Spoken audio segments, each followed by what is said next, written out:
Welcome to episode 14 of the Bend It Like Bentner podcast, the podcast where we discuss anything and everything Premier League. Remember to follow us on Instagram at Bend It Like Bentner and on Twitter at Bend It Like Bend1.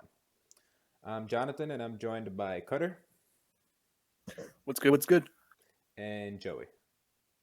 Yo, So we have a lot to unpack today because obviously we had the midweek. We also had the normal games, and there's a lot of good games to preview. So, Cutter, where do you want to start with this? Um, let's see. What was the biggest game last weekend? I mean, it'd probably beat the City United game, but it was literally such a boring game. There's not even much to talk about. Yeah, we can hit that quick because that was supposed to be the most entertaining game. And yeah, I don't know if you guys watched it. I did. It sucked. It was it literally just sucked. It reminded me of the United Chelsea game. It was just as boring, except there was even less chances. yeah, there was Yeah, it's only worse. 20 shots in the whole game, and 4 on target. So Well, 20 is not that low. Yeah, yeah, no, not but the super 4 low. on target, Yeah, Four on target is low as hell. Yeah. Yeah, and it was 50-50 on possession, but nearly. So kind of a even boring game. But would you say Man U did a good job? Because I mean, they don't care if it's boring or not. They kept a clean sheet and they got a draw against a better team. I think United would call that a good job. I mean, I think both managers would be upset with that game because City's been in such poor form this entire season. I mean, they just tied West Brom the game after, who is absolute garbage. Yeah. just fired their manager. City's been struggling to score. Completely struggling to score like crazy. Mm-hmm.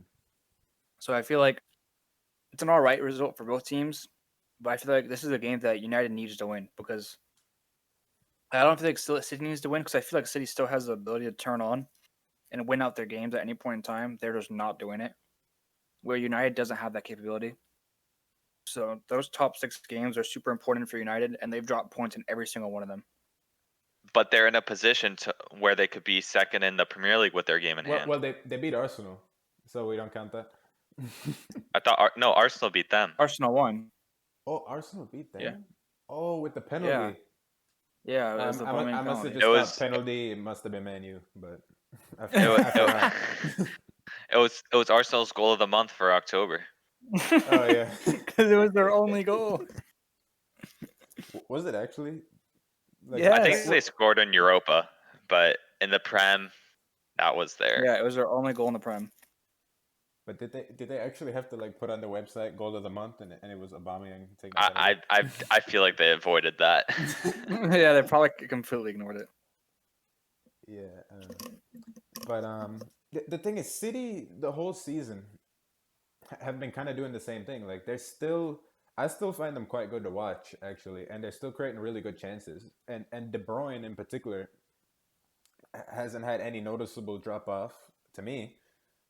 They're just not scoring goals. And it was more against West Brom where they had these really good chances. Sam Johnston had to make like 3 really, really good saves to keep them in it.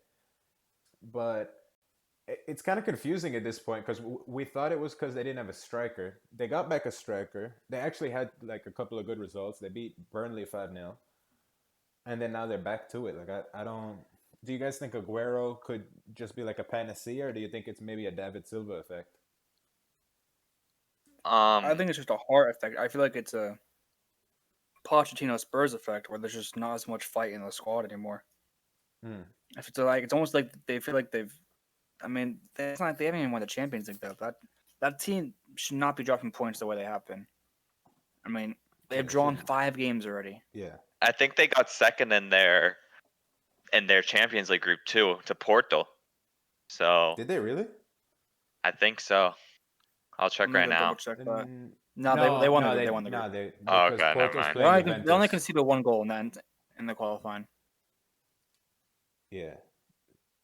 So you can't. But yeah, no, that was my bad. No, you're good.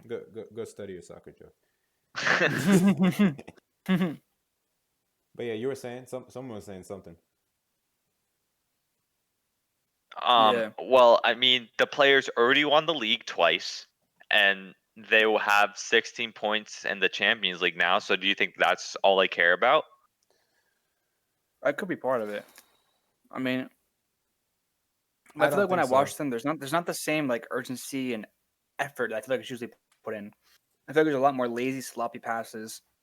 I feel like they've been tighter in the back than they were last year, but Could it be I don't see the same flair going forward that I'm used to City through the middle at least. could it be a COVID thing too? Because there's a lot of weird stuff going on with I I think that's what mean, it different is. teams. he made 0 subs against West Brom. So, how can you really blame COVID when you're not even using your subs? Yeah.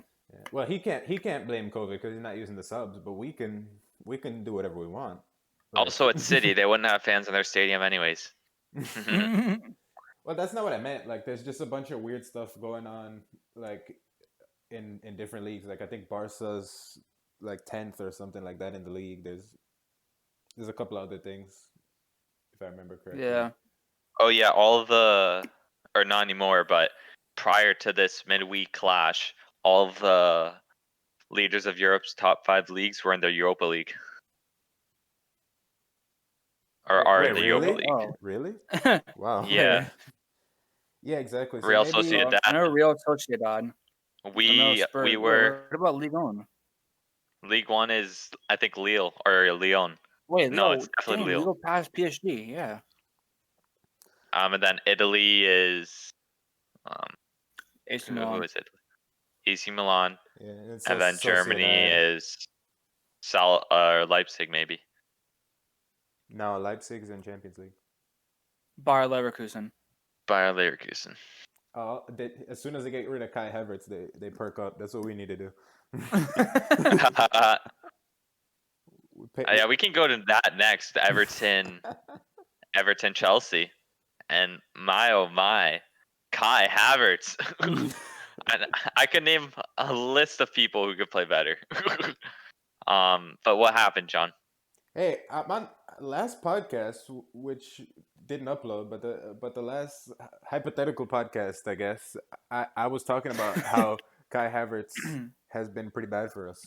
So that's not And new. it's He was particularly bad against Everton. How does it feel to know you've had the worst sign of the season so far? The, have we? Have we? Van de Beek. Yes. Van de Beek doesn't even play. Well, he's doing more than Havertz, in my opinion. Havertz had one good game, so Yeah. Van de Beek isn't bad in the minutes he plays. He just doesn't get playing time. But the one thing I really want to point out. I really, I mean, we also have several candidates for signing of the season, so it doesn't bother me too much. Well, talking about one of those players, between the one thing I've seen an issue with Mendy, and I don't know if you've noticed. Wait, can I just speak on Havertz for a second before we move on to someone yeah, else? real quick. Just for those of you who don't know, like I understand that he was really good at Leverkusen, and from what I hear, he can like do anything, play any position. He's amazing. Let me just tell you what he's been like at Chelsea. Half the game he's invisible, the other half he's giving the ball to the other team. There were a couple of games where he looked pretty good. But he hasn't had anything close to a standout performance. He's just had a couple of games where he wasn't mediocre. So yeah, it's been pretty bad. But I've seen a lot of people lumping him in with Werner and saying they're both playing bad. But he's played a lot worse than Werner from the jump. 100%. Yeah.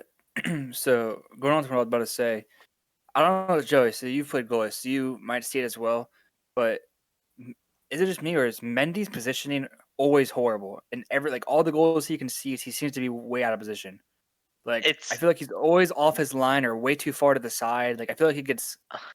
I feel like tunnel vision on the ball a lot. I think it's just you. The problem with his positioning is because of what happens like prior, as in he hesitates to go to or stay from the ball. He's always caught in two minds. Well, I mean, And you saw the before he Wolves messes goals, up. right? The goals that Wolves scored. Yeah. That was. I mean, Neto hit he was last shot. way out of position. on the which one was it? It was the Neto one, right? And He was I like think the Podence completely one, off his line. he got beat near post, and you Yeah, can't get it was the you Poland one. can't Yeah, the get Poland one. That was that horrible was position. He was standing in the middle of his goal when the man's like in the corner of the 18, which didn't make sense. It was that one. Even but yeah, I and didn't even see the penalty was a pass. I mean, I'm not gonna get on him for that because obviously you have to commit, but what the with penalty in the Calvert-Lewin. Everton game. No, yeah, or Sigurdsson. Well, Calvert-Lewin was who it was was on fouled. Calvert-Lewin, yeah. You're not gonna Yeah. get on that. I thought for sure you would get on that. Do I have to get on Well, that? yeah, that as well. Yeah. That was pretty bad. I don't even, and then also even the chance Lo Celso had in that end of that game, like that's when I really noticed it. I No, started no, taking no. account. Nah, You I were don't wrong think on he was that. You fine were there. wrong about that. He was off his I line. remember that so vividly. You were wrong about that. He was off his line. He should have been Why off else would his someone? line. He should have been off his line because if he slipped in Kane, then he would have been there. Yeah, I mean, Kane could have chipped him though. It was Yeah, not like but he was that's why he had to be he was close. in no man's land. Like it's not like he was all the way out or he was on his line. Like he was No, straight up in no man's he land. was in the right spot. He would have gotten to Kane. Nah, I don't think so. I I don't mean, know. That's my opinion. but if you wouldn't Oh, have, then pay why? attention to it. Pay attention to it. And every goal you guys have conceded, he usually is out of position. Trust me, I pay attention to it.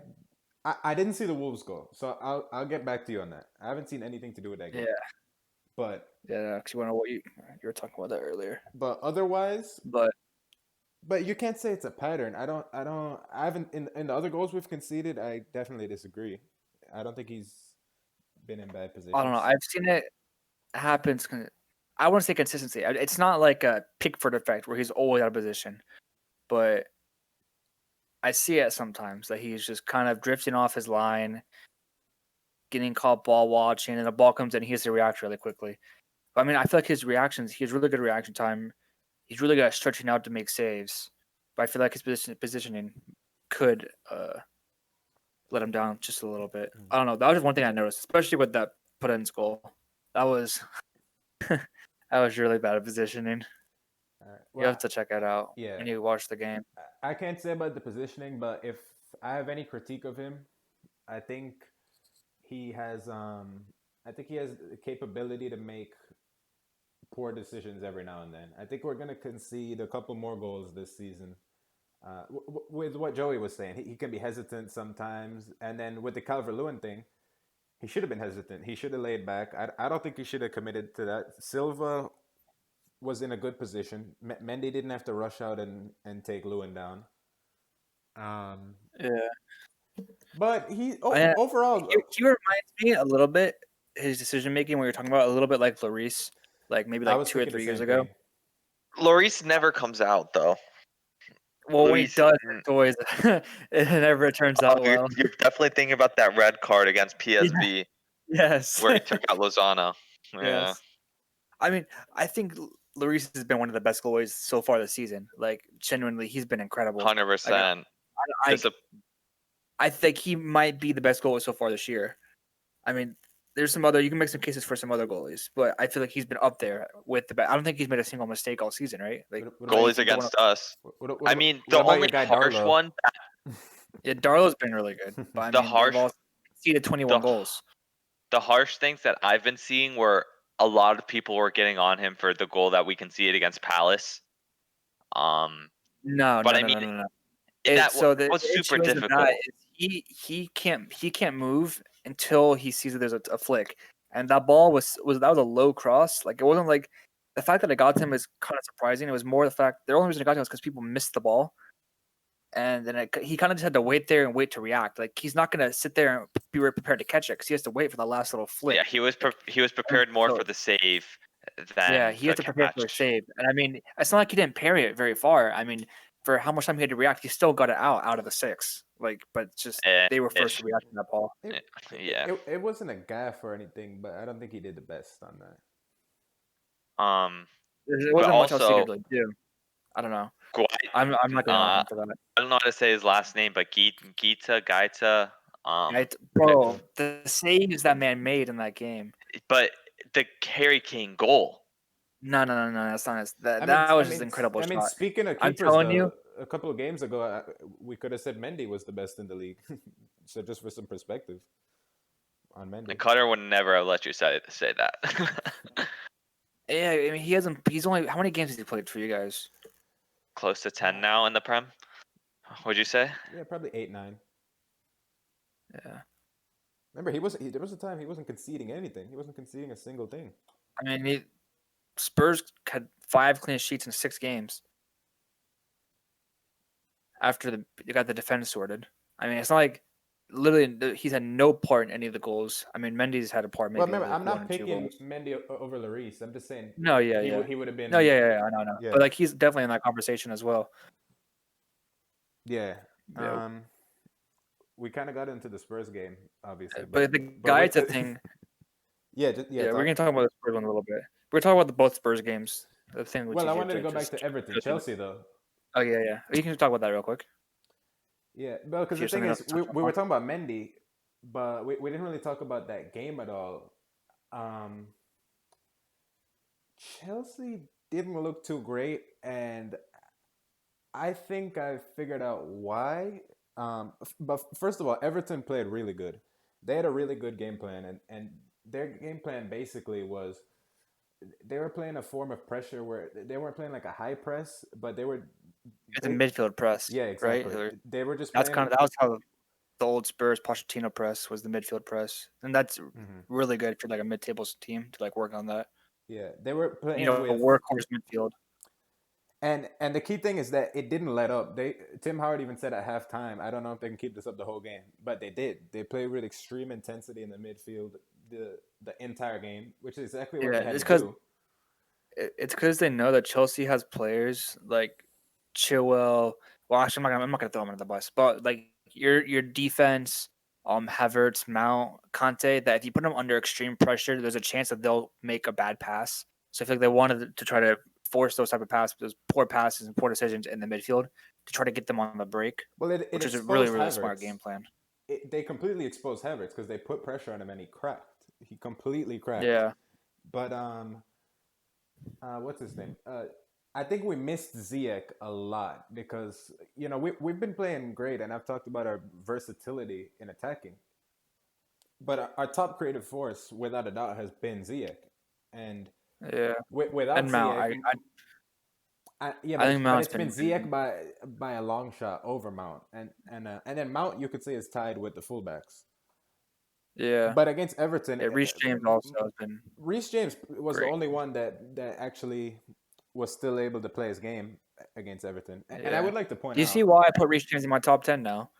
Do you finally agree with the fact he should be a top 10 fullback? He is so good. Well, he has to be now. He has He been has to doing be. good. Yeah.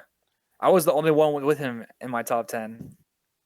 I mean, good call, but was he a top 10 last year? Because I based most of my stuff on Towards the last end of the year. year, I think so.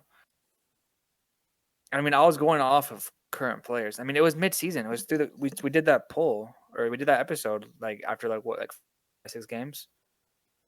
Yeah, exactly. So you seem to put a little more stock in this season than I would. Current form.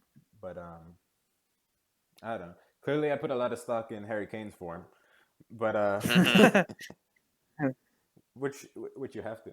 But in terms of Chelsea, I mean, yeah, I think that's enough to touch on. The only other thing is we didn't actually play bad against Everton. We didn't play bad by any means. We just needed to play better.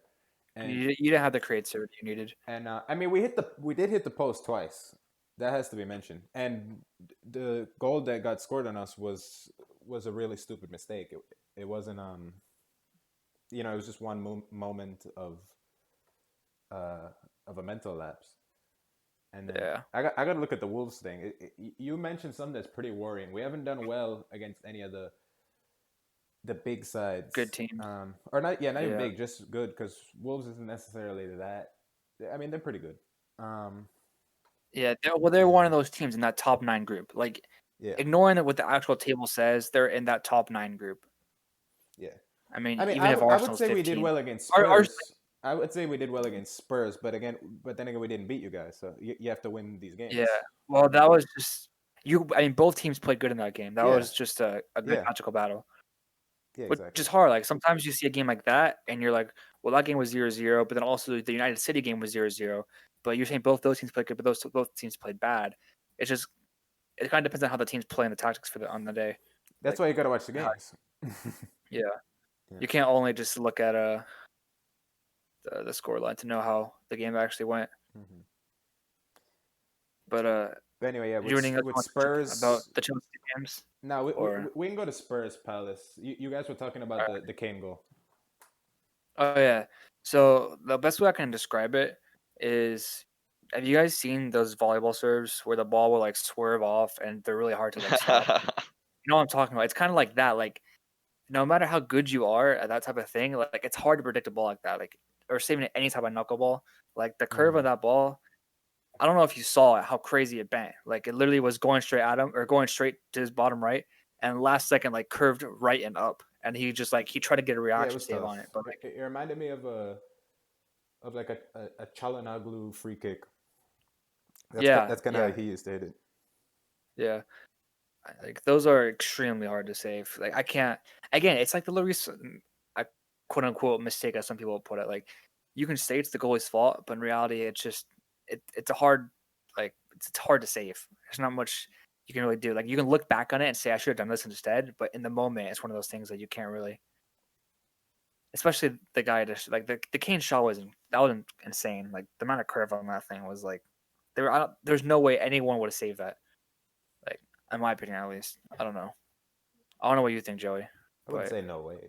Honestly, there's like he was just left his foot. I mean, you're right. You can't really say anything on it. You have to be in the situation to yeah, like really. you're about to say he left his feet early, but at the same time, if a shot is going down to where it was going at first, you want to leave your feet early so you can get down to it in time. I mean, you don't really expect the shot just to swerve like that all of a sudden. Yeah, That thing it was a swerved like good crazy. shot. Yeah. But I mean, do you want to talk about that game at all? Anything in it? But if all I have to say is that if we really want this title, and we were talking about that earlier when we were talking about who has a better chance of the title, Chelsea or Tottenham. The reason why I said Chelsea is because we can't win those sort of games. At West Brom, we scored in the 88th minute to win. Against Newcastle, we tied. Against West Ham, we tied. We look like to only show up in the big games, which is a huge, legitimate problem.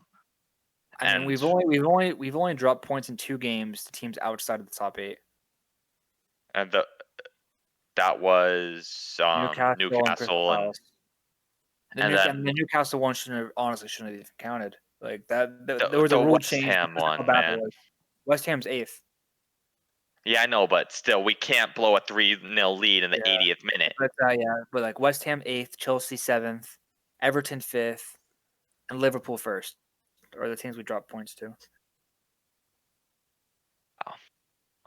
So I mean, it's not like we've been poor against the bad teams completely, but we have our one-off moments. I feel like. I mean, Marino said after the game that the team didn't follow the game plan whatsoever, and he was really disappointed. Yeah, that was interesting.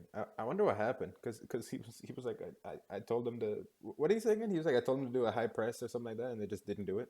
Yeah, he wanted to press so that Pals would be forced back, so that they can't just play their game and go for it. He wanted them to stay sitting back, and Isn't that they kind didn't of on listen, him I though? guess. You're telling me he was he was just watching that game, seeing them not do it, and he didn't say a thing. Like, isn't that kind of on him? Well, I mean, he could still tell him to do it. Joey, remember the half-fast press we'd always do in a Pochettino in his later years? Like it looked like Dele Alli would like half go in and Kane would half go in. Yeah. Like everyone just half. I feel like that's what he noticed, and I feel like that's why he was getting on them. Because like at first our press used to be so good. I missed it when we played with that press. That midfield press was insane. But then slowly people just stopped doing it. And I feel like they had like another Pochettino moment in this game, in the second half, where it's just the intensity just dropped completely. Yeah, I feel no, like I could see that. I think now would be a fantastic time, as is all times, to bash Arsenal. What the hell are they doing? What the hell are they doing? They're literally you realize it's not a joke anymore. Like, like we have all done our fair trashing of Arsenal and saying they suck, but it's like they when we said they sucked before, it's because they weren't living up to expectations. They're actually bad now. Like they're in the relegation battle. What is going on? And this Yeah. right after they all said that Arteta was the second coming of Guardiola. Oh my god. It's It it's it perfect. Yeah, really they looks like it's a players thing, man. It's the players have no drive, no will. They really don't want to play. yeah, I don't know how he hasn't been sacked yet, honestly. You can't sack a There guy. He Would you hasn't sack even him? been a manager for a year or Would you just sack about him, a year Cutty? now. 100%. The players don't want to play for him. I mean, it's like Yeah, but don't you believe in? I believe in giving a manager time unless it's clear they don't deserve it. Arteta's done some good well, things. I mean, they have that FA Cup win. doesn't Arsenal have like aren't they having their worst start to Premier League season and like the last like No, no, or yeah, maybe even ever? they're as trash as they've ever been, even worse. Yeah, Yeah. 14 points in 13 games. I mean, And also, what's funny that I saw? Apparently, they've been amongst the biggest spenders in the past 2 years. I remember Sebastian's big yeah, that's excuse. the thing. That was always their So like, excuse. We can't spend money, but they yeah, decided to spend their money on Pepe now. well, Pepe, S- Partey, Gabriel, Tierney. I mean, even I, s- Lacazette and Aubameyang, but that was kind of I I'd say I that's in saw a something where they're gonna go very or deep dive into a creator this upcoming window to go for. they They, should they just need to I do a wonder go. who deep that's dive. gonna be. They need to do a deep dive into buying a team. And that's the point that it's at now.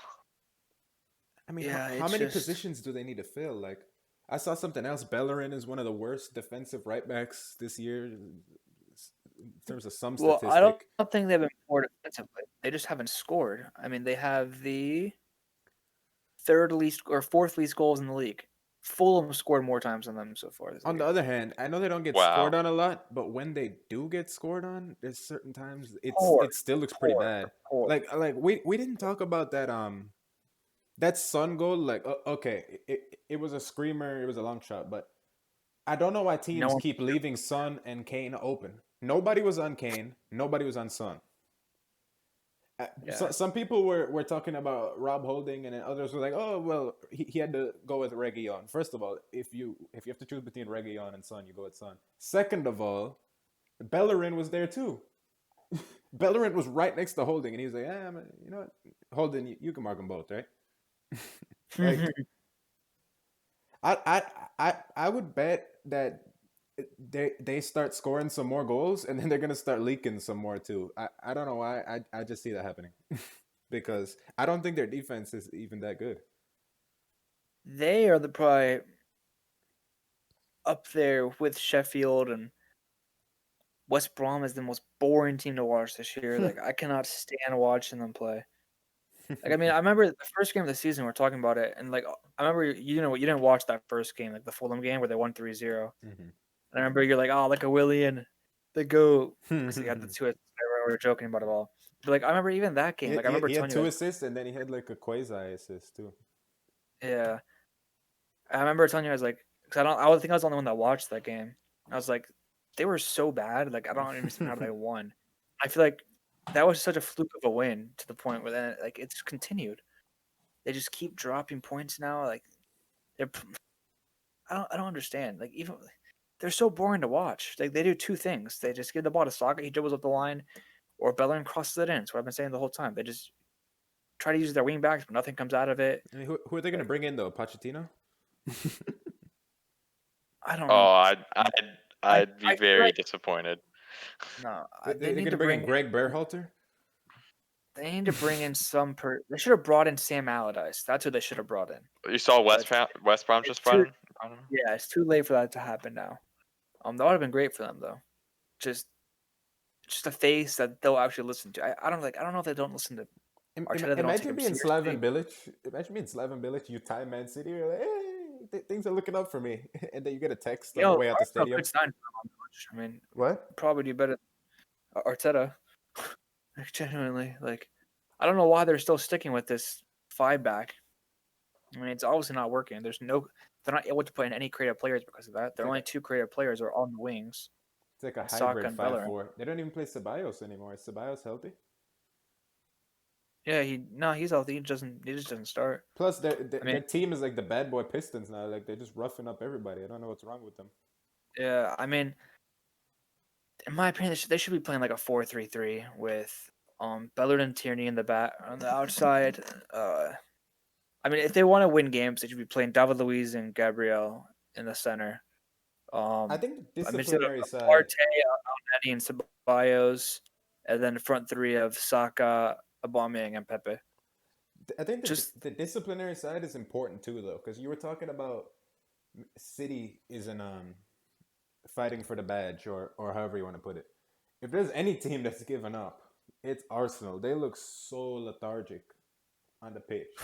Like yeah. they just don't care. And there's so many different incidents. Tim Howard pointed out Pepe got this dumb red card, and then he was playing in the midweek. There was no repercussions. Like that's how a team gets 7 red cards. They're not trying to solve it. Ceballos has had like 2 incidents in the locker Well, room I feel now. like a lot of their cards are just from lazy tackles. It's not like them going in hard to try to injure someone or like just being it. It's just lazy. It reminds But me 3 of of the 7, them. 3 of the 7 was like that face to face thing where two players go and then one of them does like just like Yeah, true. headbutts them or hits him in the neck. Like that's the worst red card you can get in football, in my opinion, because it's so avoidable. You just don't headbutt the guy. Just don't. You can't headbutt people. You're gonna get a red. It doesn't do anything. It's not scaring them off. You just have to leave the game and hurt your team. But I don't know. Joey, would you be Arteta out? I would not be Arteta out. I would be bring Ozil back in. That team needs creativity, and he is literally the answer. What are they paying him? 300K a week for him to do nothing? He's the answer. I mean, I'd try Ozil, but I don't think he's necessarily I the think answer. I don't expect it to be that much of a catalyst for them. It might be better if they have him in the team, but I don't know. You got to remember, last time we saw him, it didn't look too great. It really didn't look too great. It just didn't. It looked a little Kai Havertzy, to be honest with you. Floating out of games, Ooh. not running all over the pitch. That's a bold comparison. And it was worse. It was worse than what Kai Havertz was doing. Now, Kai Havertz, Ozil's not going to run all over the pitch. He would be part of that top 3 with Aubameyang and Saka. I'd have Ozil in that right forward position.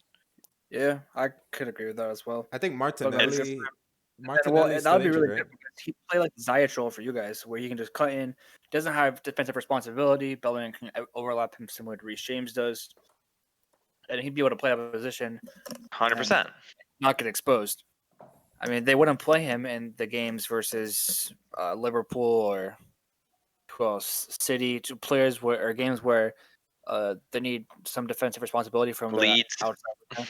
Yeah, but regardless of the tactical side or how he fits in or whatever, like I don't think you can even argue with this. There's legitimately a 50-50 chance he goes out there, doesn't do a damn thing, plays terrible. They send him right back to the reserves. 50-50 chance. And then the flip side of the coin, he does all the things we're saying. Or when you're sitting 15th, you're Arsenal, and you have no creativity in your team, there's no reason for them to like not give Ozil a chance. I completely agree. I'm just saying, I hear people like, oh, he's going to solve it. I don't think he's going to solve shit. I think he might help a little bit. He won't solve it. He'll help slightly. He'll create a couple chances. He won't come out here and get 20 assists, but it's just some kind of spark. There's no spark in that team. Yeah, they need to try whatsoever. something. I mean, if they could get him and Ceballos into the team, try and link up with Saka on the left side, something. They got to try something. Yeah, I'd agree with that. Like what I said, the Ceballos, El Neni, and Partey in the midfield 3, and then a front 3 with Aubameyang, Saka, and Ozil. So they have as many creative players as possible. Because right now they're not playing Ceballos and Ozil's in the reserves, and they look super uncreative.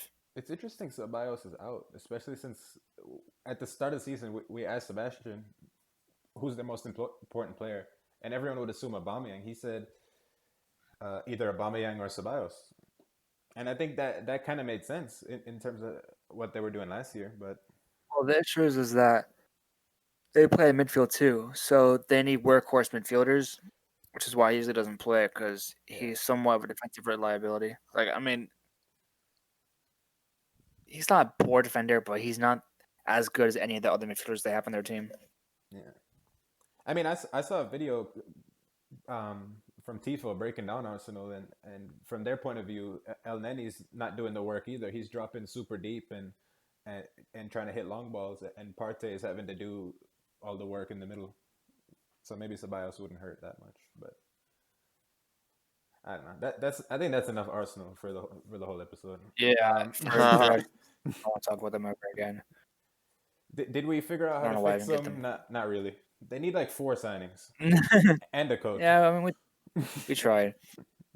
The thing is, So even I if you feel do like all we. of that, even if you do everything we just said, Rob Holding's still going to be in center back.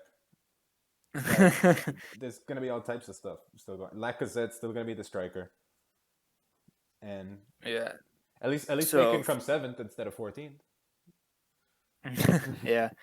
Yeah, so finishing off the week, we had West Ham beating Leeds 2-1. West Ham scored 2 more goals off of set pieces with headers from Suchek and Agbana, and then a penalty from Leeds. I thought Did you see Haller's goal yesterday? Ooh, I knew it was Who? coming because Who? in the game against Leeds, Haller, he Haller. had a brilliant overhead kick that Meslier saved. I'm like, wow, I don't know how he did that. And literally the next game, we saw him score a fantastic over the head kick. It was crazy. Damn. Yeah. Wait, he had a Yeah, I bicycle saw that. kick That was against Leeds so too. Yeah, but So he- the keeper saved it. Oh, Like it was a somehow I didn't see good that. one too. Yeah, they had And a lot of chances against Leeds. Well, like, actually, I didn't have to say that. Obviously, they can have a lot of chances against Leeds, but yeah, bro, Leeds. Oh Yeah. my god, I love Leeds. I love how bad they are too, because they're actually When we like get to bad. we get to the rest of the week 2 matchups, we'll talk about them a little more, just because that was a lot better from them. Yeah, I actually watched a good amount of that one. You did, yeah. And then we had the Aston Villa Wolves game, where we had a 94th minute penalty game winner for Aston Villa. I don't know if you guys followed that game at all. But I saw that. didn't. I wish I would have watched the end of that game. That it seemed crazy. Yeah, 2 red cards in the last 10 Yeah. minutes, bunch of yellow cards. But I we mean, also had we the don't have to go to all of them though, because yeah. Well, I'll just touch on them. We had the Okay. Newcastle West Brom game, a win for Newcastle. Newcastle scored in the first 20 seconds of the game, which was interesting. Oh yeah, I saw that. Yeah. We had the Southampton Sheffield game. I don't know if you want to touch up on that at all, Joey. But It's Sheffield won and Southampton. Of course, they're gonna beat them. the only thing that I take out of that game is Romeo got his first Premier League assist ever, which is crazy. It took him like 230 games or something. And the other thing is, I feel like, is it just me or is every Che Adams goal like a volley from inside the 6-yard box? It is. It really is. I know feel like exactly every what you're time that talking man about too. scores, like he does some kind of acrobatic kick through someone's legs into the goal. Like I feel like it's always what he does. I don't know. And then there was the Leicester Brighton game, which I don't know if did you guys see the goal that James Madison scored? Yeah, of course, seen of it. course. Top bins, top Peach of left a goal. corner, absolute Peach of a banger. goal. Absolute banger. Peach of a gun. Peach of a Jamie goal. Vardy had 2 assists in this game. I mean, I've never seen that before in my life. But It's all these English strikers. Southgate is trying to do something. He's like, I got all these strikers. I need to replace Dele Alli or something. I don't know what he's thinking. Bet you see Vardy.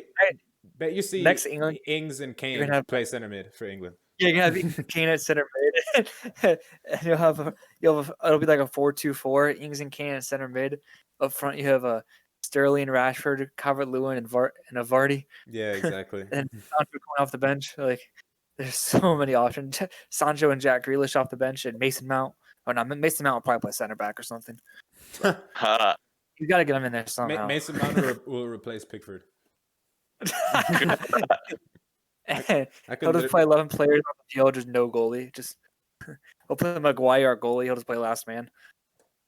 I don't know. He'll make That's Mason Mount fantastic. honorary coach or something. He'll just be standing next to him.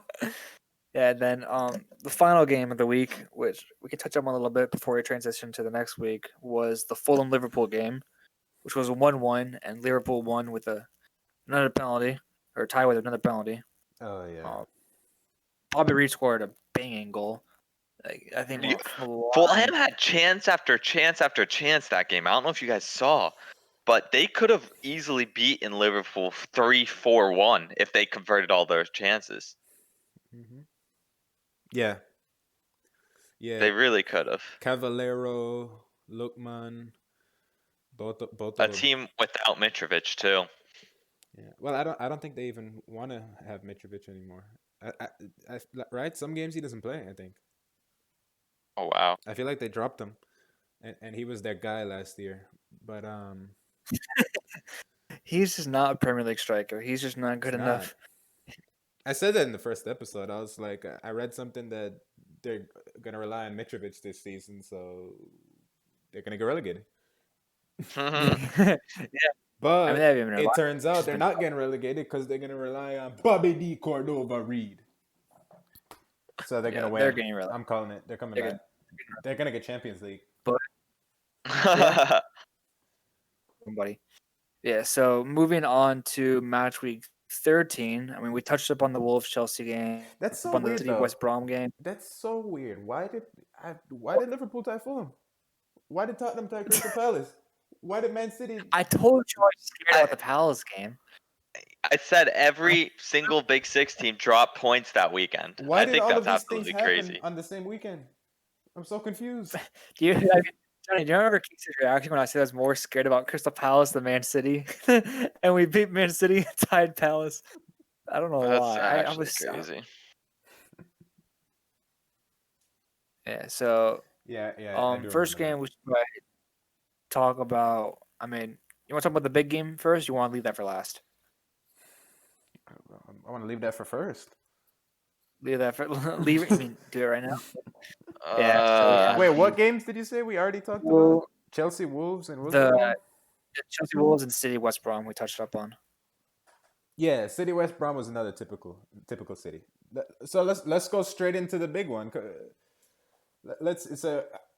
You guys obviously heard Mourinho's comments, and my question to you guys is: do you agree? Were Spurs the better side in the game? I mean, we talked about this a little bit.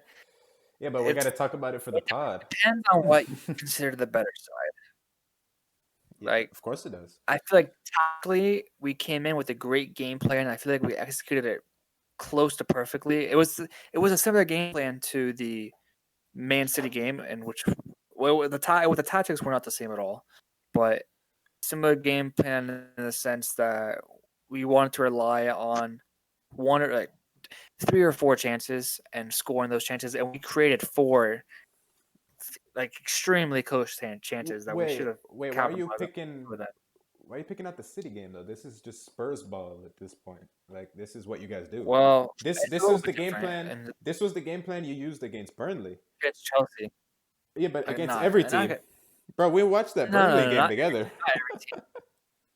Yeah, not every team. Not every team. It depends on the game, but there's a couple of differences. Obviously, I talked about it before. We moved most of our stronger players to the wings to defend Mane, Salah, Trent, and Robertson. I feel like personally that worked out really well. I feel like the only chances they were getting, good chances they were getting, were really in the center, just outside the box. And I mean, anyone would rather have, like, if you're telling me you'd have Liverpool getting in behind, getting chances like outside the box, I'd much rather be outside the box shots. Like, 'cause I trust my goalie enough that he'll have the reflexes to save those shots, and he did. He played an incredible, probably his best game of the season. Just because his Let's give positioning him was the always season. good. The shots were right at him. Well, that's what you were acting like he was playing insane before. No, I was acting like Liverpool were getting a lot of chances, and I told you that it was a lot of bad shots. Yeah, it was a bunch of poor shots, but But positioning wise, so we're we Spurs the were in better a. team though. I don't know. I feel like both teams played really, really well. So it was even. I mean, Yeah, it's hard to pick out one team being better. I feel like our game plan worked better than theirs. I Just feel like we say got it, let down. Cutter. Come on, just say it. um, in my opinion, I love Mourinho as a coach. He is gonna get us something, I believe. But Bro, he's gonna to get you go that out Carabao, bro. He's gonna get you the Carabao. to go out and say that we were the better team against Liverpool, who had so many chances. Yes, tactically, our game plan was exactly how we wanted it to go.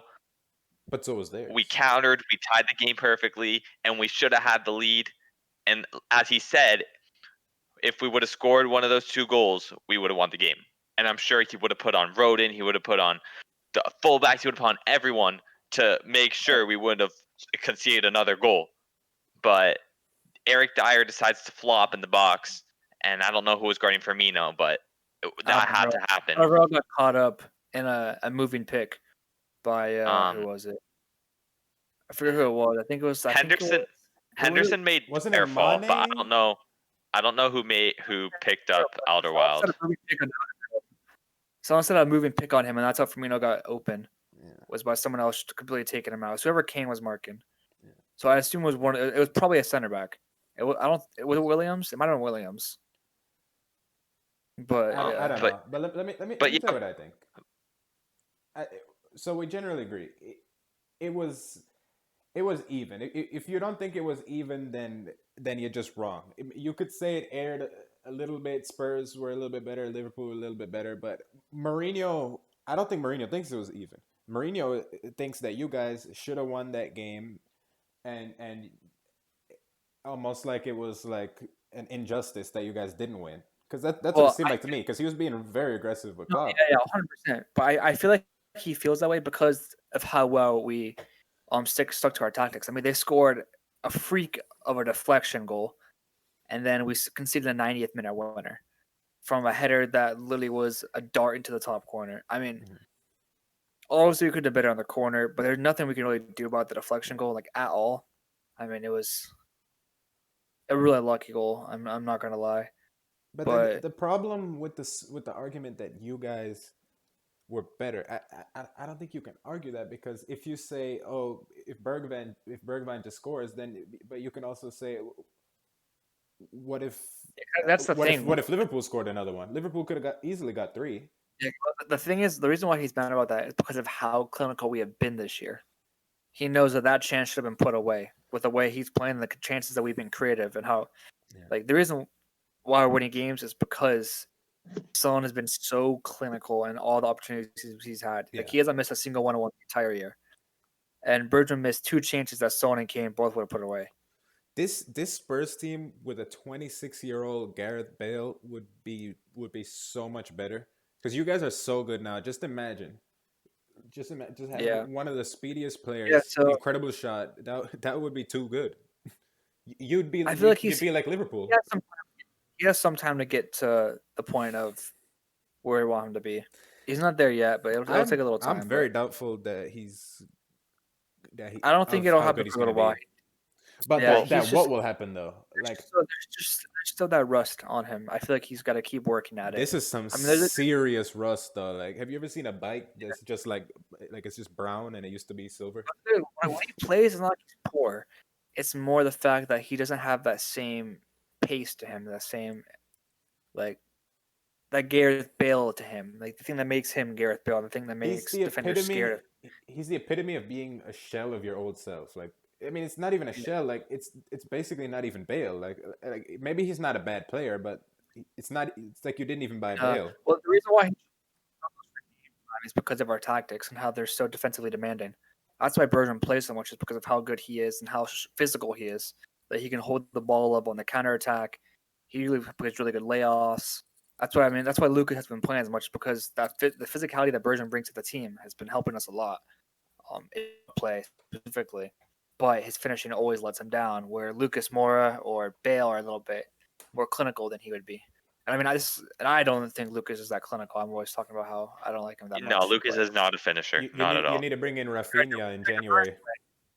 You need to bring That would in be big. yeah, you need to bring in Rafinha. so Or Jack Harrison. okay, No, that's why I bro. love Jack Harrison. The person, my dream signing would be Rafinha's better. my dream signing would be Zaha. That would be my dream Yeah, signing. but that ain't happening. I mean, I'd rather have Jack Harrison as well though than Rafinha. Bro, no, I'm telling you right now, Did you see Jack Harrison's assist and goal we're against all. I saw. We're all gonna watch that Man U Leeds game. Newcastle? Pay attention to Jack Harrison. Pay attention to Rafinha. I They're both really Jack good. Harrison creates so many chances. I'm gonna go Bro, look right now. Who's Rafinha is a baller with a capital B. bro? I He never said he isn't. whoa. Johnny, you cannot say baller for multiple people, okay? That Tangy has baller from you, all right? Rafinha is superb, but you can't say baller. But Of course I'm I can. He's an actually absolute baller, just like I'm Tangy. I'm with Cutter. I'm with Johnny on this one, bro. Rafinha has showed he's been up and down the pitch. I He's see him in the special. 89th minute in the corner of his own 18, and then 30 seconds later he'd be ripping off a shot off the post. All I'm gonna say is Jack Harrison creates 2.3 key passes a game. Rafinha has 1.4. Jack Harrison 1.1 crosses. Rafinha 1. Jack Harrison also has the highest match rating out of every single player on Leeds. What about shots? Tell me shots per game. Rafinha 2.6, Harrison 1.3. Okay. So Rafinha's taking more shots, but Jack Harrison is more of the creator. And wanna find also, I guess chances- you'd be more right in this situation because we have Son and Kane who should be the shooters of our team. I want that creative player. We need that creative player. That's where 2 years ago we should have got that Grealish. Wait, You know. I'm not. I just have a question. How many passes do they both have? I'm just Like passes or key curious. passes? Just passes, or touches, or something we'll like find- that. Because average, if I like, had to average guess, pass. what? Jack Harrison has 31, Rafinha 24. Okay, so they're pretty similar. If I had to guess, I would have said Rafinha had less, but that's not that big a difference. Because the thing is, maybe they need to be giving the ball to Rafinha a little bit more. I mean, we've all watched them. They are more focused on that left side with Jack Harrison, and also because you have Ailing, who's quite Jack good, Harrison has 4 assists. Alioski. But Harrison has 2 goals and 4 assists. Rafinha has 1 goal and 0 assists. But Jack Harrison's also playing more games. He has a little under double the minutes. And he's but more of a focal point. But honestly, I'm not as interested in the stats. Jack Harrison is doing quite well. Just look at them. Rafinha is a different type of player. He has special qualities that not a lot of people have. Like he just has he's a flary player, and I like that. He's a super flary player, but I think Jack Harrison has it in him as well. I mean, that goal he scored against Liverpool, we've all seen that one. Yeah. We all watched. And then the goal against Newcastle. Like he has that in him. Yeah, that goal against Newcastle was incredible. I mean, his assist against Newcastle was also incredible. Falling out of bounds, whips it into the box. Yeah. Like that was a great pass. But I mean, this didn't count as an assist, but with the first Leeds goal, Rafinha had a very, very good cross that Rodrigo hit the crossbar, and then Bamford scored it. Yeah. So I mean, it goes. I don't know. There's something about Rafinha. There's something about him. You guys should snatch him up. Almost any team would be lucky to have him. But in terms of, we were talking about like what specifically Spurs needs. Rafinha's all over the place. He's gonna do the pressing. He's gonna do the creating, and he's gonna score some goals. Especially if you give him to Mourinho. Imagine giving him to Mourinho, and all they're gonna work on is him counterattacking with Kane and Son. Everyone's gonna be Well, I focusing don't on really Kane know and how Son. he's only scored one goal, and I feel like we need player. We just need I clinical see it in him. playmakers, which is why. So if there's two signings, I would. Well, if there's one, the dream signings are Zaha and Grealish, but chances of that happening. I mean, Grealish possibility, but like, I feel like Grealish in that team would be a perfect fit, like absolutely perfect fit. But You I don't know think? if that would happen. It'd be incredible. The counterattack between Kane, Son, and Grealish, we could literally play a back seven, dude. We wouldn't need any other players going forward. Like But that's how good they are. but if Kane's the provider, wouldn't you rather have someone more pacey? I mean, Because he doesn't need his pace though. I mean, it's not like he's slow. Like he's not like a slow player. He's quick. But he's quick on the ball. But you say Kane, like Kane and but why do you Grealish are think it would be both. They're such a not good fast fit? players. Just the way he played, like his counterattacking play. I mean, the Austin Villa Liverpool game, and a game where they just sat back, and that's what the one game where they mainly counterattacked. They scored 7 goals, and he had what did he have? He had 2 goals, 3 assists, or no, or was it 3 goals, 2 assists? I don't remember what it Against was. who, It was one of the Liverpool? two against Liverpool. Yeah, I mean that was I don't know either. It was one of the two. I don't think he his. had a hat trick. I he might have. It was either 2 and 3 or 3 and 2. I think it was 2 and 3. I It might would have been guess 2 2 and and 3. 3, which is probably even more impressive than 3 and 2. But yeah, I feel like he would be a great fit for us. Like just the three of them 100%. on a counter would be incredible. Like I'm just dreaming about it. But I feel like the two things we would like if we not even to say title contenders, but if we want to be contenders for best team in the world right now, I'll even put it at that stage. The two main things that we would need to work on are going to be the wing position, and then as much as you love him, Joey, I feel like we could have a better player in our front midfielder role. Like the Oh, dream player obviously would be Kevin De Bruyne, because we need a player that can have the defensive commitment, but also be extremely class going forward. I'm trying to think of what kind of player I think Joey isn't would obviously rather at have. that I think Joey would rather have Undombele than De Bruyne. Well, I feel like there's a lot of times where I'd rather like have end up better than Varane, 100%. he's not the same Delusional. caliber player. Like he's a Delusional. good player, he has potential, but he's not that class player. Like he's kind of a like he has the things that make him a good player, but I don't see him as the main attacking midfielder or the main like forward midfielder. I feel like he's better as like the He needs box to to play box. that Sissoko role. Yeah, like and that's Sissoko It- box to box. So I feel like once If he had the work rates, he'd be the best player in the world. But Joey, I think oh my, you're on record. I feel like Wait, but Joey, I think you're on record saying that if he were to get the ball What? as much as De Bruyne, then he would be lighting up everybody, right? Oh, 100%. 100%. He'd light up the world. Then Like, we would already known that he is De Bruyne, right? like at the end of the game, when it was 1-1, I really hoped he would have brought on Ndombele for Kane or Ndombele for Son. I mean, I'd prefer Kane in that situation, honestly, to where Ndombele would get the ball when it's a 2v2. He'd completely take out the first guy and just rely on the run of Son or Kane at the end of the day. yeah. Well, I love it, Ndombele.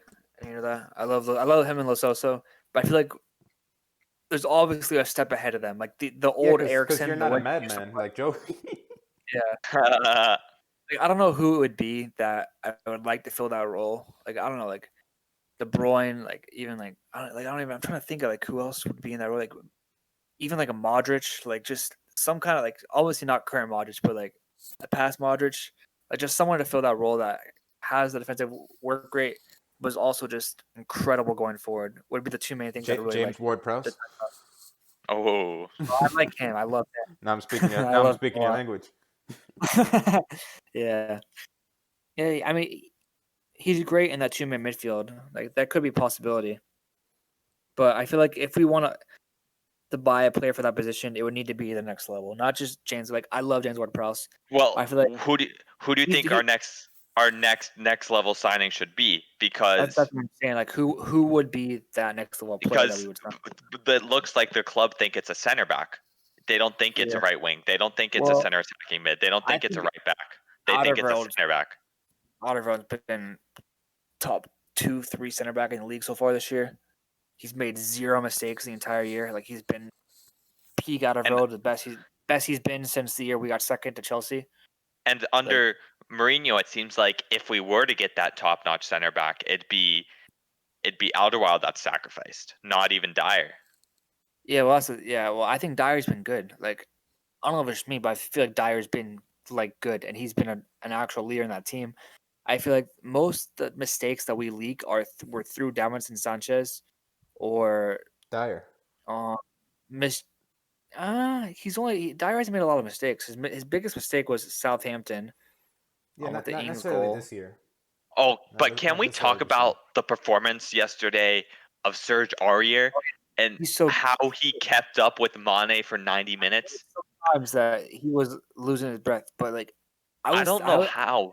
Mane's like a machine. in my top 10 like fullbacks in the Prem, but I knew I'd get completely rinsed because the thing is, I feel with good reason. if Aurier was on a different team, like if he was on like a mid-table team, I feel like everyone would say like, "Oh my gosh, he's taken his game to another level. Like he's been incredible," but no one really noticed it because he's on Spurs. And all anyone sees, they don't actually watch our games until this year. But all anyone had seen from the last 2 years from Aurier was the mistakes he made, and that was it. I feel like 2 years ago he was poor, but I feel like last year, coming towards the second half of the season, I feel like he was like the best we've had a fullback since Kyle Walker was like playing insane. Like he was good. Like defensive, he was our best defensive like fullback we've had at right back, even better than Walker and Trippier. And even going forward, he's able to put that weapon of cross. Like I don't know, I feel like we brought in Doherty, and Doherty's really helped Aurier get to the next level. And I feel like if he cuts if he cuts all those Davinson Sanchez mistakes out, they need to stop paying it out because he just makes so many mistakes because of him, I guess.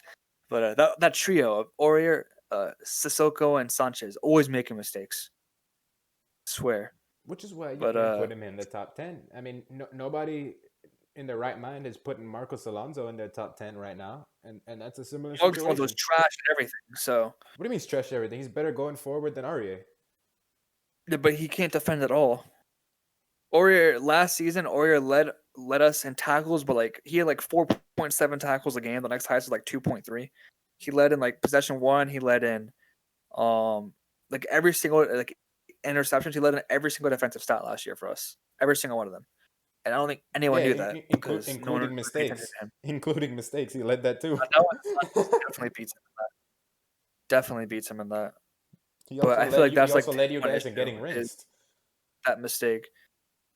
No, that one, we got rinsed because did you not see our team last year? Like what we were working with? Like we had games where our back line was like all academy players. Tanganga at left back. Yeah, Tanganga at left back. Like Davies playing center back sometimes. We have to play like straight academy players at right back because we had everyone injured. We were playing Gedson Fernandez at CDM for a good like 5-game stretch, and Gedson would play right back. He would play right back. Played right back sometimes. Like that's how bad it was. Like we had no one playing. That's why we were conceding so many goals and we were getting rinsed in games. Like obviously Aurier made mistakes and stuff, but last year is hard to go off of. And I feel like he has the ability to take it to the next level. He just has lapse in adjustments sometimes. I mean, his only mistake in a Liverpool game was when Mane had that drill of a shot that went over the crossbar.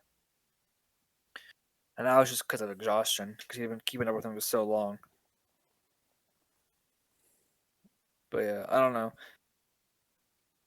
We got completely lost off track of I know off the target. You just went. We barely even talked. We didn't.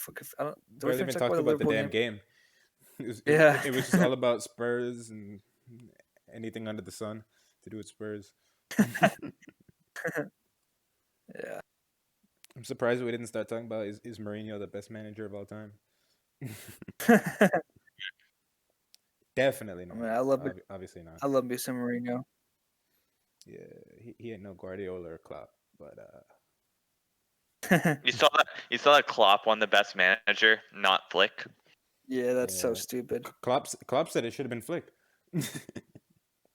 Did he actually? He did. That's funny. Yeah. Yeah. I mean, Bayern. We don't have to go into that, but like, eh, did the voters watch Bayern? Like, it's one of the best teams Yeah, we've seen in the a best while. part, my favorite thing And that I they saw were bad too. was Remember, with the other coach, they like weren't that good, and then Flick came in, and then they're the best team in the world by far. yeah. My favorite was what's it called? Um, dang it, the fact that Neuer won best goalie, but he wasn't in the starting XI for the best Yeah. team. Yeah. That was so funny. That type of stuff. Yeah, That's happened before, where people are like top 3 Ballon d'Or, and they're not in the 11. yeah, that Stuff makes like no that. sense whatsoever. I mean, it's because people vote on it separately, so I guess there's some type of inconsistency. I don't know. Does the same group I vote on guess I both don't know. things? I have no idea how it works for that Yeah, no, in I have no clue. specific. I don't know how FIFA the best. Yeah, I don't but know if many people know how that actually. back to the Liverpool Tottenham game, the big game. Biggest game of the year so far. I would say so. I would say so. Right? Yeah, Or would you say Had to be. Liverpool City? I mean, because you No. can't throw away City. I They're don't know. still up there. Yeah, but nah, trash. I mean, the most important game of the season. I don't think. I feel like a lot of people disagree me on this, but the most important game of the season was probably City Spurs, for the simple fact that that game established that Spurs can actually do this. Yeah, I can get on that. Yeah. I feel like there's been a lot of important games in recent times because Spurs are right now. Spurs are the talking point. Like even Yeah. though Liverpool top of the league, Spurs are the talking point, and the team that everyone's saying, "Oh, this is their year," blah blah blah. Yeah. A lot of people are Because hating of on them, the saying they're whole boring. thing, the whole Kane and Son thing, just the whole narrative to it. Like it's like everyone's talking about them. So I feel like a lot of the games that we are in with the big teams are going to be talked about as the biggest game so far this year.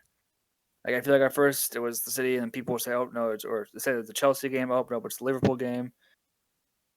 I don't know. I feel like Come to I don't think know. of It's it, hard to really point out what the biggest game is so far this year. yeah, true. Plus, all of them will be trumped by some game later on, anyway. Yeah, but I mean, one thing we talked about is was it the best game of the season? I mean, in my opinion, I feel like I don't know if it beats the other No, two Liverpool thrashers, like the no, Aston Villa Liverpool and the huh? Leeds Liverpool game. I feel like that has to be up there. I mean, were there any other games as good as those three? Like, I mean, the West Ham Spurs game was also a really good game, just because of how it ended. The best game of the season? I couldn't tell you that. I don't think there's anything Yeah, no, I couldn't. that jumps out as like. My opinion, best game of the season was definitely Aston Villa Liverpool. Yeah. That game was insane. That game was one of the best times I've ever had watching a game. Like, whereas like I was excited the whole game, not like a nervous rush, not like it's not like a team that I was supporting. It's just like it was just so fun to watch. Like as a neutral, the most Yeah, exciting game for me so far. it's a good show. Normally, the best game for me is Liverpool City, for obvious reasons. I don't think this game necessarily. It was This particular game, yeah. Oh yeah, it wasn't good. This particular game, Liverpool Spurs. Um, if we're saying that like these are the two top title contenders, which I'm not personally saying, but that seems to be the consensus elsewhere. yeah, I don't know what's happening. Liverpool Somehow you Spurs. guys have dropped a step. That's kind of crazy. What? But you guys have you guys wait. It was 3 straight games. You guys have dropped points, right? Chelsea? Yeah. Is it 3 or 2? Because was there because with the Spurs game was there a game in between those games? Yeah. Right. I don't know if there was, but we both dropped a lot of points in recent weeks. Well, we dropped. No, yeah, Leeds. Yeah, you're right. We dropped points at Krasnodar. hmm We actually Trust. did, but that's because we won the But group. That's because we won John, the what do you group. think of Giroud getting all this playing time? Well, we'll go to that in a second. I was just gonna say that the Liverpool Spurs isn't as good as like the Liverpool City games. It wasn't even close. Those games were almost like a classical. 2 years ago, yeah, or last season, yeah. Not One, this year wasn't no, that not good. this year. And one of the ones last year was bad too, if I remember correctly. right? Yeah. And then one of them was as good as he usually is. But Yeah. what I think of Giroud getting all this playing time, um, he earned it, and he's gonna keep playing, and he should keep playing. Yeah. Do I think he's better than Tammy Abraham? I don't. I think he's playing better than Tammy. I think he's better. I think he's playing better than Tammy Abraham right now. And I think Lampard would agree with that too. To be honest with you, that's why Tammy was starting in the first place.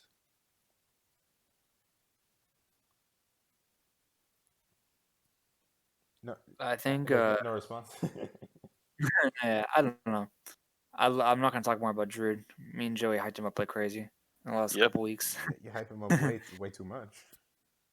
He's the best striker in the league, better than Harry Kane. Joey thinks But that. I'm telling you right now, we should, bro. Giroud better be in your top 10, Joey. Because if he's not, that's just because you don't want to get flamed. I know for a fact, if Joey were to make a genuine, sincere top 10, he would put Giroud and Ndombele 1 and 2. That's a fact. Joey, you're gonna tell me you haven't said with the utmost sincerity in your heart that Giroud would win the Golden Boot if he played every game. Yeah, he would, especially with that Chelsea team. He'd 100% win the Golden Boot. Give him the ZH, bro. Oh my God. Warner on the left, ZH on the right. After like 2 games, because no one Maybe. Sign Andy Carroll then. Sign Andy Carroll. See how that works. Oh my God. So moving on, talk about for a split second the Leeds Newcastle game. Bamford scored Can I a talk about funny this? goal. Because I actually watched. I watched the second half. Okay, yeah. Which was Go ahead. which was very lucky on my behalf. Oh, Leeds, sweet Leeds. I think Leeds is a team. You know, the world is in a lot of turmoil these days. I think this is a team that we can just all gather around and get behind because. Wait, real quick. Can we just flash back to our first episode and it being We have to called? flash back to this every time. Can we flash back to the present where I remind you that you were still wrong? You were still wrong.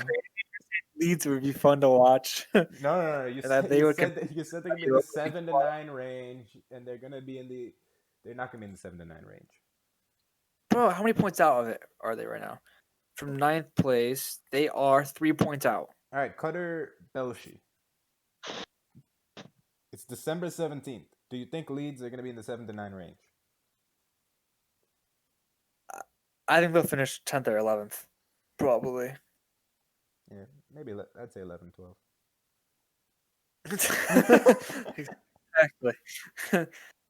And usually the difference between like You're still wrong. so wrong. I mean, we're wrong too because we were flaming you. But you're not right. Yeah, talk about your sweet. Talk about your sweet leads, and somehow you claim them from me. I do. I know, but you know what? I'm extending them back to the entire community. I think Leeds should be all of our teams.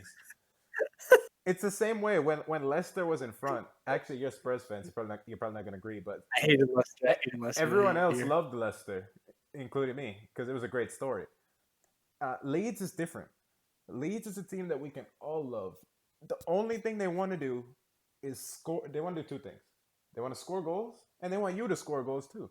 So you're going to beat them, and they're going to score goals. It's a win.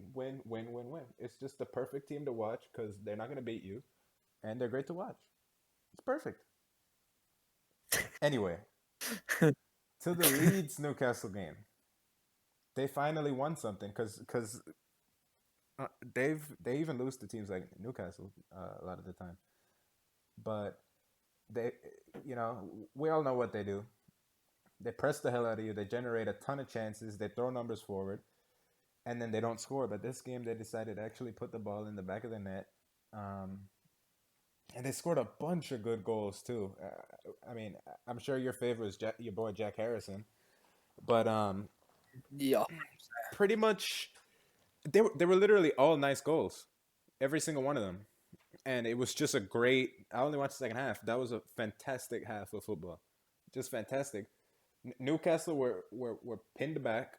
and it might as well have been City from 2 years ago versus Newcastle. Literally, that's what it looked like. And Yeah.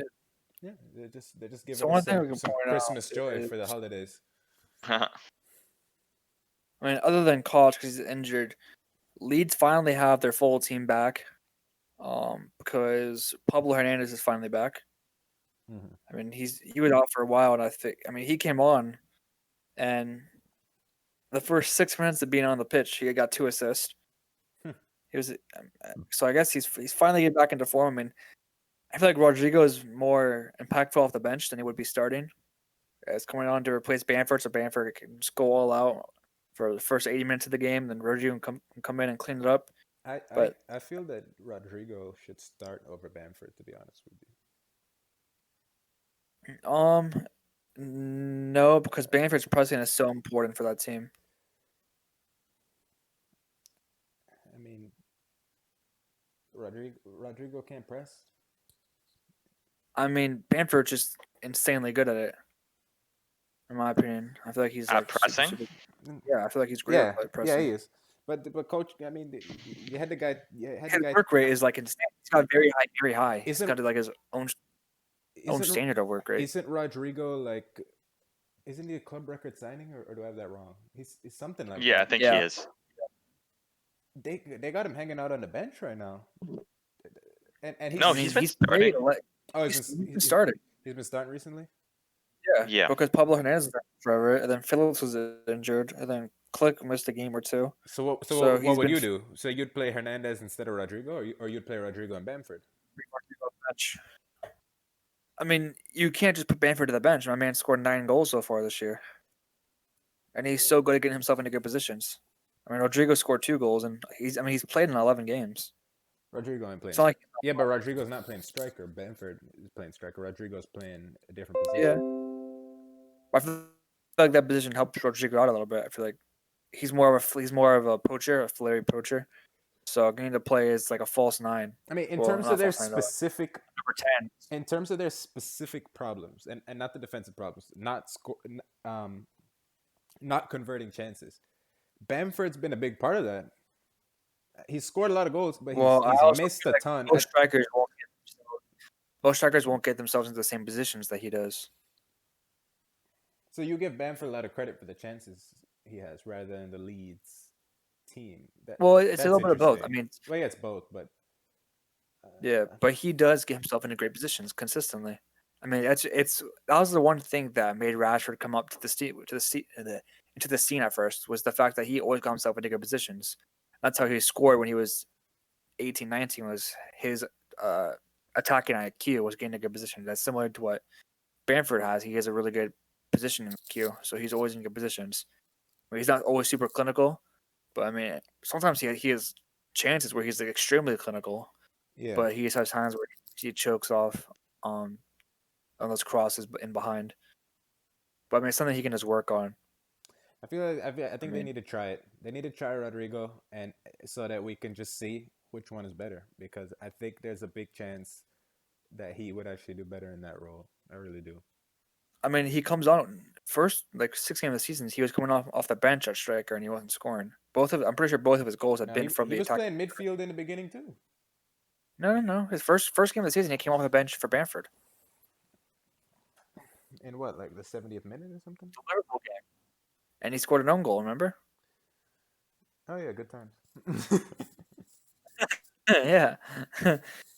But they didn't get much time. Yeah, I don't know. Yeah, I like how this. it's not that But important to be honest, because Bamford's not doing bad. yeah. But So I think we can move on to probably. oh, there was one other thing I wanted to say. There's one other thing I wanted to Yeah. say. Um, like I said, all of the goals were good, but and the Jack Harrison one was a screamer. But and his assist too was a screamer. That none of this is what I really wanted to say. The fourth goal, the one that was Alioski. Do you know what I'm talking about? Yes. That goal was insane. That's literally what Leeds are. People always talk about how Bielsa preaches fitness, fitness, fitness, and get up and down the pitch. Newcastle Mm-hmm. had two guys running back, Leeds had 5 guys running forward, and that's how they scored that goal. Yeah. They literally there was no Yeah. way they couldn't score. That was really impressive to me. But anyway, Yeah, I remember the first game I saw Alioski play at left back. I find it so funny that their number 10 plays left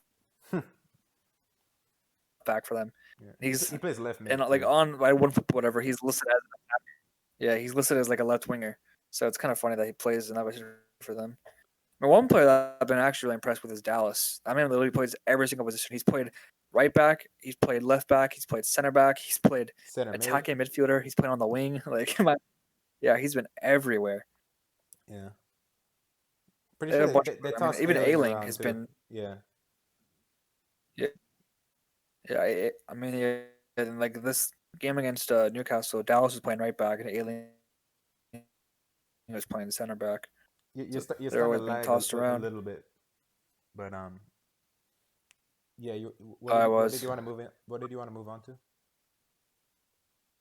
the Leicester Everton game. Hmm.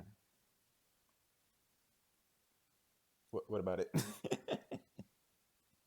Wow, Everton Yeah, beat so Leicester away too. the two things that I would talk about, or three things. First one being Ndidi's back. He started at center back because they only have one healthy center back right now. Well, Wes Morgan's healthy, but he's only in the team just so they have a center back on the bench. But yeah, and Ndidi's back. Once Sayonko and Evans get back, that team will be in top tier shape almost. I mean, there's Castagne. still missing Pereira, Castagne. I think I'm missing anyone else. I think it's just them. I think it's just those four players right Yeah, I now guess it's just that. that they're missing. Yeah. Just only those four players, only those four starters. But I mean, the team's coming along. The other thing I want to talk about was, will we look decent in this game? I feel like Iwobi's people, looked decent in several games. He's looked more yeah, than decent. He's looked he looked good. pretty good. I was saying that he looked good. And I forget who it was. I think it was Sebastian was rinsing him saying, "Oh, well, he's trash." Like, bro, like he's actually been decent. Like, I don't know. He looked like a new player. He doesn't look like the Arsenal Yeah, self. he was trash at Arsenal. Yeah. He was Another cheeks. He was thing is cheeks. Everton, just like Leicester. I mean, they're Ah, playing two center backs at fullback in this game because they don't have any healthy fullbacks. yeah. And Jordan Pickford also got benched. Yeah, it was about time. And that Yeah. backup is really good. Well, you can't call him backup anymore, but that Olsen guy can play. Trust me on Yeah. that. Alana also came off injured in the 41st minute. I don't know how bad his injury is. I haven't really seen. Mhm. I'm pretty sure I think he pulled a hamstring or something. Was what he did. But hopefully he's not injured, just because he's such an important player to them. They really can't be losing another midfielder. Yeah. I mean, Or just another all of these teams this year are gonna have to deal with a ton of injuries. Yeah, so I That's mean, we can move on to the next game. I that's what mean, we're talking about with Spurs. I don't know if they can handle that. I really don't. yeah, I mean, the United Sheffield game. I mean, Burge, one of their midfielders, pulled up in the first like 7 minutes of the game with a hamstring injury. It was off contact, just running down the line. He got injured. Damn. Yeah, I mean, somehow United again went down instantly and clawed back to win. Rashford's first goal was super, super nice. It was a beautiful ball at the top from Lindelof. I don't know if you guys saw the highlights before, Yeah, but yeah. I wouldn't dare watch that game. I wouldn't dare watch that I game. watched the first half and I was just I didn't want to watch anymore You're a of it. brave I was. man. You're a brave man. I also think it's really funny that Phil Jagielka got subbed on and then got subbed off. Oh, did he really? Yeah, It's getting old, man. Getting old. for tactics. I'm pretty sure it wasn't even an injury, but yeah, he got subbed on in the 12th minute for the injury, and then he got pulled. He got subbed off in the 63rd minute so they could go more attacking because they're down 3-0 or 3-1. And I mean, they scored again, right back to 3-2. But Yeah, I don't get Man U. I don't get how they can be so bad they can almost tie against Sheffield because this was legitimately almost a draw. Dean Henderson had to pull out a save at the end, but yeah, I mean, Dean Henderson pulled a shocker in the first 5 minutes. oh yeah. I think De Gea is gonna get that job back pretty quick. Yeah. That was bad. Well, at least because of that specific scenario. like because of what he just did. I mean, De Gea has been diving into his own goal recently, so who knows? The Meslier. You can take your pick, bro. Meslier, Yeah. Yeah. people don't even know that Meslier is bad. Nobody knows. Did you see what he did against West Ham? Suchek headed the Yes. ball straight at him. It went through his hand. That's the second time this season. Mhm. But there's Bro, one goal like that. It was the Salah penalty against Fulham. You guys saw that? He literally kicked it right at the goalie, and the goalie just went right through his hands. It was so um, stupid. I was like, oh "Are you kidding me?" yeah, yeah. But I think part of the Melier thing too. Very It real. might be that Leeds concede so many shots. He just has so many opportunities for saves. People are like, "Wow, look at that good save! Look at that great save over there." They don't notice that like Leeds aren't just getting scored on a ton because of their defenders. Like Melier genuinely is not that good at all. Yeah, he's not that good. He's young though. I feel like he still has time to develop a little bit more. I mean, he's not like Kepa.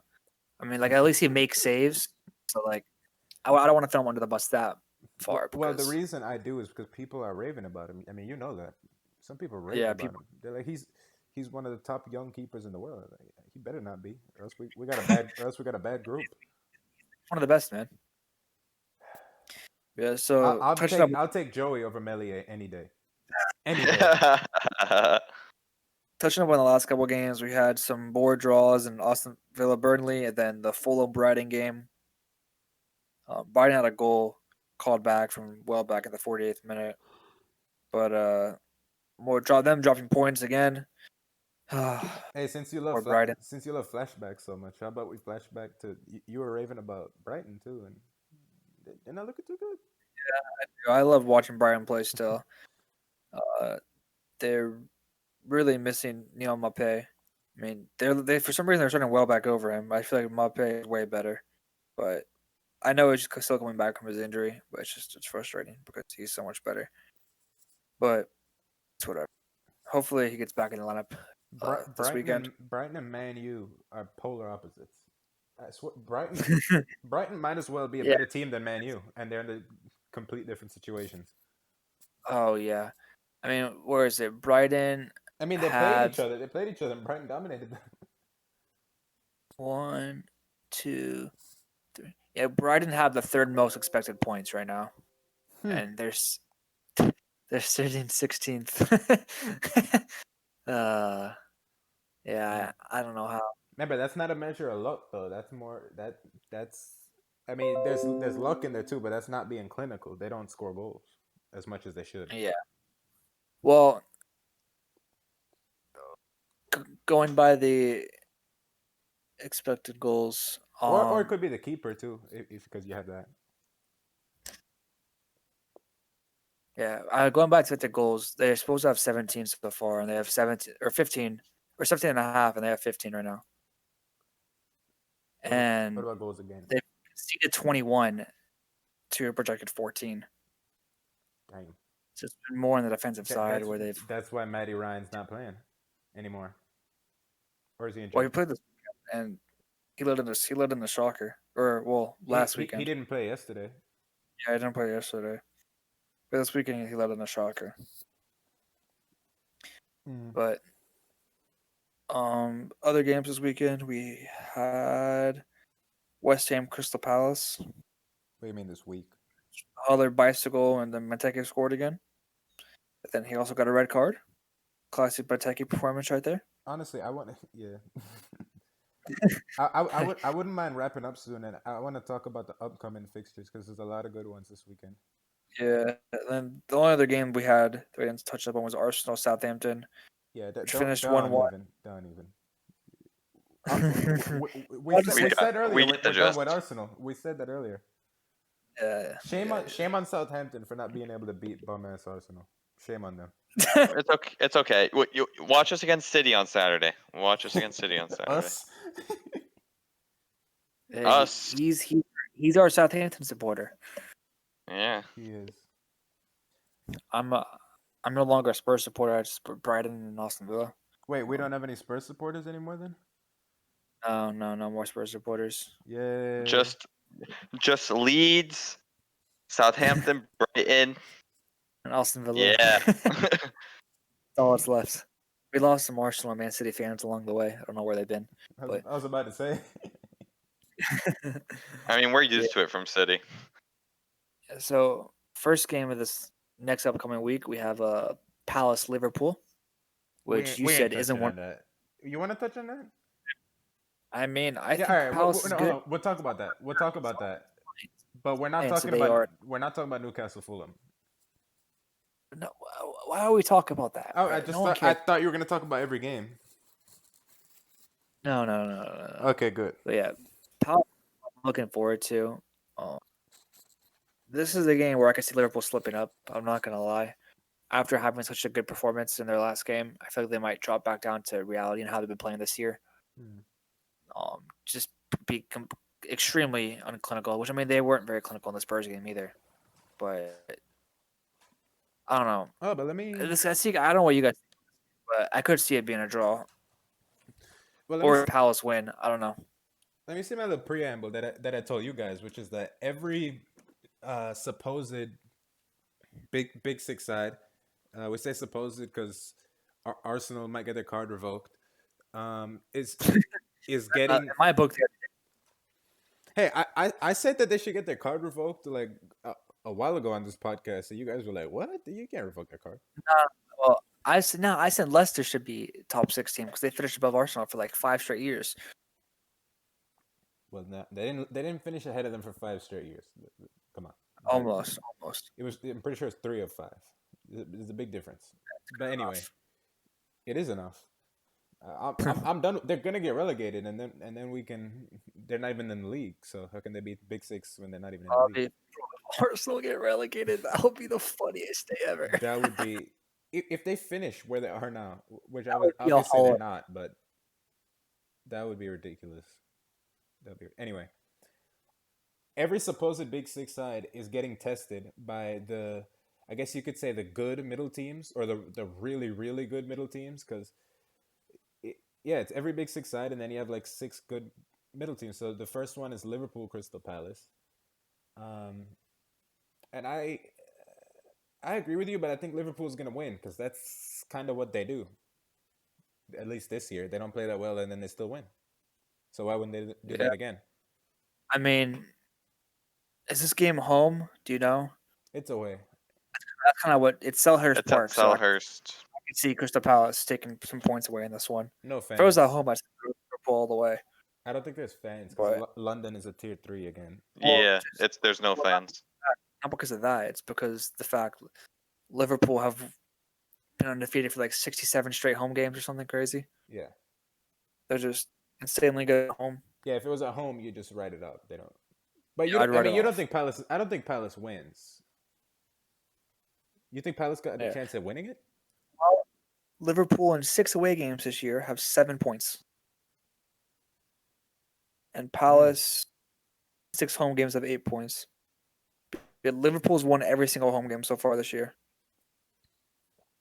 But they've just been poor away, which is interesting. Yeah, I don't understand why they're the home away trends. I don't really follow that too much, but there's some weird ones like Man U can't win a game at home and they win everything away. That doesn't make any sense.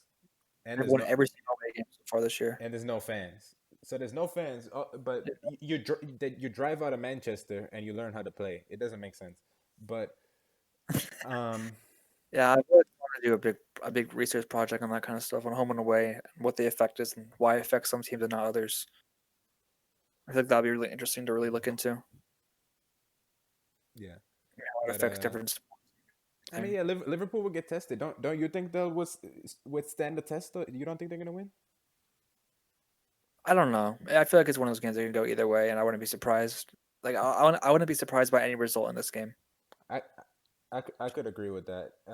And then the next game is Southampton Man City. As well.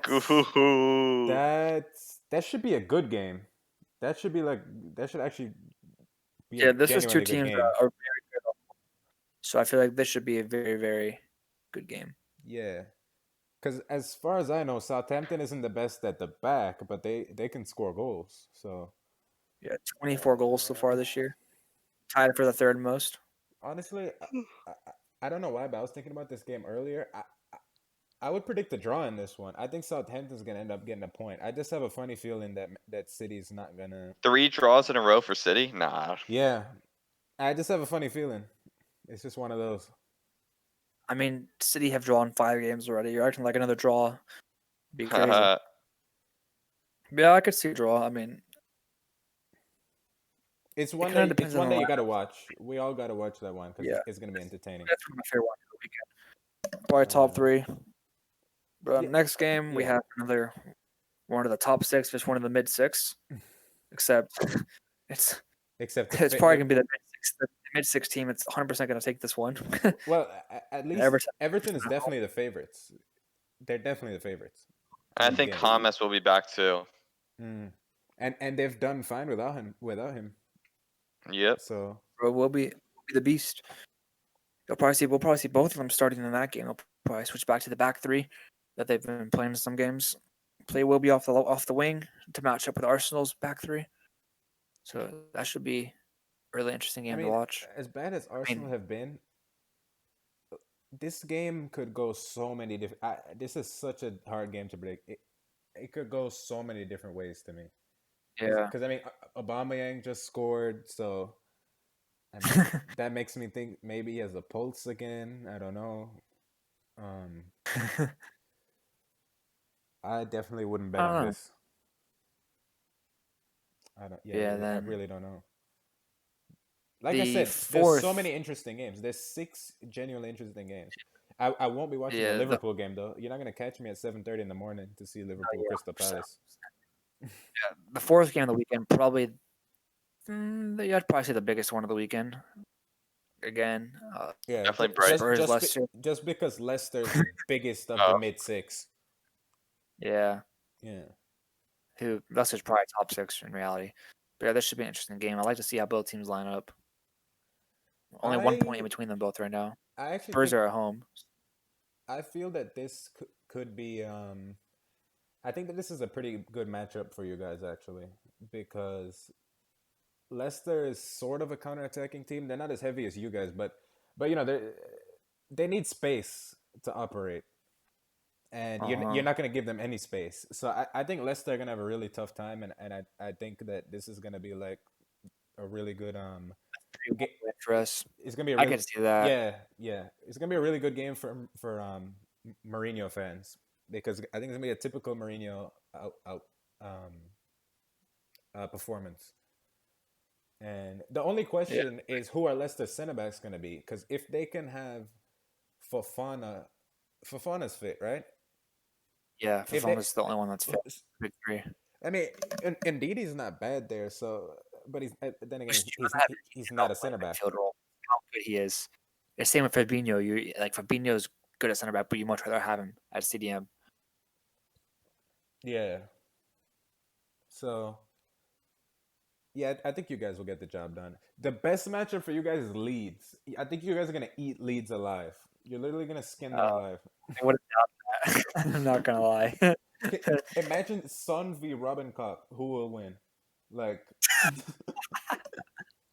that's true. that would be, bro. Well, he's got some pace on him though, and that's been the like. I mean, the rest of their backline is extremely slow. But if they play openly against us, we'll probably win that game. Like it could be a 4-1 game, 5-1 game. Kane's gonna score off a corner with a header. Son's gonna score 2 on the counter. Like that. That Off a Kane pass, it's like it'll be a big Kane stat padding day, in my opinion. that's when gonna we be play them. ugly. That's gonna be ugly. Speaking of Leeds, we Yeah. have Speaking of Leeds, some of the which most is bitter rivals in the world, but yeah. there's not gonna be any fans, so it's not gonna feel like that. Low key, I think Man U's gonna tear Leeds up. Any big team, if you have a good attack, you're gonna tear Leeds up. But specifically this, Bruno's gonna be picking them apart. Rashford's gonna be running rampant. I see that right now. And the reason I emphasize the Yeah. counterattacking thing against Leeds is because when they counterattack, you can counter them right back because they have all their numbers forward, and Rashford's gonna eat them alive. Yeah, well, the thing is, I feel like this could be like the Liverpool Leeds game. It could be like a big 3-2, 4-3 game because I don't feel like United's defense is that solid either. Mm. But they're pretty solid though. They're not that vulnerable. I mean, They're pretty solid. they've conceded how many goals so far? They conceded 19 goals. The most in the top 12. 6 of those were in And one they've game. yeah. Well, let's see. 1, 2, 3, 4, 5, 6. Yeah, they conceded the 7th most goals. So I mean, Leeds will score, but I think Man U will clean this up. yeah, I could see it being like a Yeah. 4-2 game or 3-2. The way I see it, like Man U, Leeds, Spurs, Leicester, I feel somewhat confident how those will go versus City, Southampton, Palace, Liverpool, Everton, Arsenal. Those are And how confident are you in the last game? how Chelsea, confident West Ham. am I in Chelsea, West Ham? I'm the least confident in that game. uh, I don't know. I think we're gonna have Ziyech. If we have Ziyech, I'll be very confident. To be honest with you, I think he's that important. If there's anything that's shown from the last 2 games, it's how important he is, which is not good because you don't want to have someone.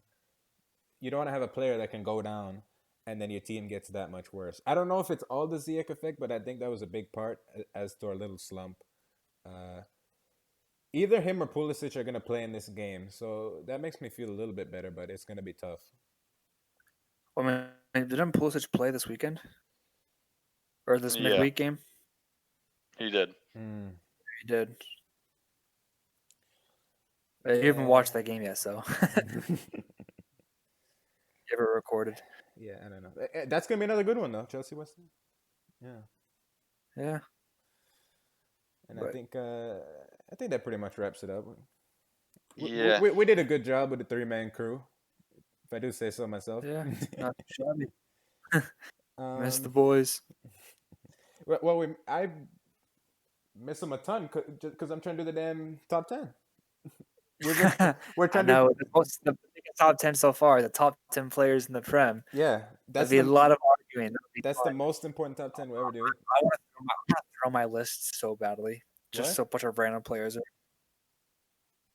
Like, just put like some random player at number 1. Just they have enough votes to get top 10.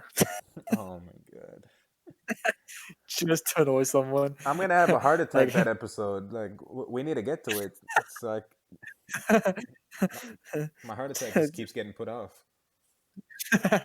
Oh, you and Case are gonna have a meltdown. What about something on your list? What Grealish shit too? Sounds just stupid. No, just someone will say something and they'll just get mad, like for no reason. I guarantee Like Jesus is gonna be Case's number 7. it. Exactly. The thing is, there's a lot to unpack in that. Like I feel Kane. Some people might have him 8, others might have him 1. I think. No way anyone has him that low. You really don't think so, bro? Sebastian had Aguero at 5 in his strikers list. So is Aguero even gonna make his list? I bet Aguero definitely will. Aguero definitely will. Just because that's how his list always are. They just don't add up at all. Yeah, that's true. Anyway, we'll try and get that podcast out to you, faithful listeners out there, pretty soon. Thanks for tuning in again to the Bend It Like Bender podcast. We'll see you next time. Peace. Peace.